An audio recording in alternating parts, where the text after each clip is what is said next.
Sosok Praka Hendrik korban kekejaman OPM, kakak adik Panglima KKB kini diburu. Praka Hendrik Fonataba gugur saat menunaikan tugasnya sebagai anggota TNI AD.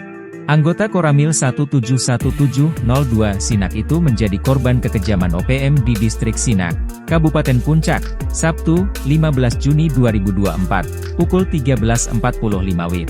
Bertugas sebagai Babinsa, kepergian Praka Hendrik menyisakan duka bagi sejumlah masyarakat. Mengutip tribunpapua.com, penembakan terjadi di Kampung Tapulinik, Distrik Sinak, Kabupaten Puncak, Sabtu, 15 Juni 2024, pukul 13.45 WIB.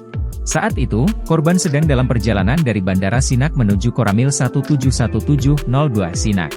Saat ini, aparat keamanan sedang memburu gerombolan yang juga dikenal dengan nama kelompok kriminal bersenjata, KKB, itu. AKBP Bayu Suseno selaku Kasatgas Humas Ops Damai Kartens 2024 menyebut korban diduga mengalami luka tembak pada bagian punggung. Ia gugur dalam tugas. Untuk pelaku, AKBP Bayu menyebut anggota OPM wilayah Sinak pimpinan Kalenak Murid. Usai melakukan penembakan terhadap korban, para pelaku langsung melarikan diri ke Kampung Tinonggama. Mereka menghindar dari kejaran aparat gabungan TNI Polri.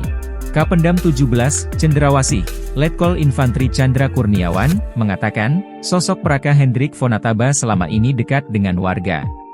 Praka Hendrik Fonataba juga dinilai prajurit TNI yang peduli terhadap warga. Ia kesehariannya bersama, dekat dan peduli dengan warga, ujar Chandra, Sabtu, 15 Juni 2024.